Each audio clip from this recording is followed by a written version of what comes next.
What I got here is a one dynamite combination, a Series 9 senko and a 4/0 Sugoi offset shank hook, specifically designed for text-posed rigging. I'm going to rig this up exactly the way that Stan Gerzini rigged it. Stan fished the Central BASS Invitationals last year and was #1 seed to the Bassmaster Classic using this bait and this hook.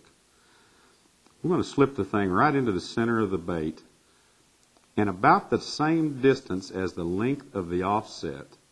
I'm going to pull it right out the side. This is simple rigging. Push it right up the hook, and then as we pull it over the offset, we're going to rotate the hook. So now the hook is pointed toward the bait. The smooth area of the bait is often referred to as the egg sac. That's the correct typical location for rigging. Now you can see that when you hold the bait up vertically, that the hook lies perfectly parallel to the side of the bait. And that's exactly the position we want to recreate when we rig it. In order to do that, just like the other text-posed rigging methods, we're going to measure by using our fingers and holding the point at which the hook point needs to go directly through the bait. Now, rather than pulling it up at an angle, we're going to bend the bait and stick the hook directly through the side of the bait so that when we pull it back into position, the bait lies perfectly parallel to the hook point. Now, if you're not throwing it at any cover at all in purely open water, this is the end of your rigging tip right here. If you're fishing shad or something that are near the top, bass that are busting shad on the surface.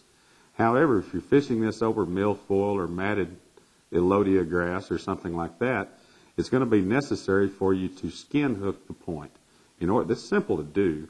All you got to do is push the bait up, let it rebound back into the point of the hook, and it barely catches the point right under the skin. That's called skin hooking.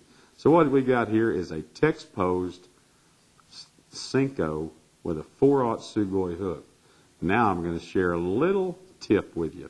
If you're throwing this bait in particularly heavy cover or matted moss, a lot of guys like to throw this senko in lieu of a grass rat. I'm going to show you a little deal called a grub guard. This, I have said before, is the Rodney Dangerfield of our entire bait line. It gets no respect whatsoever. Let me show you what it looks like when you pull the grub guard down against the nose of the senko.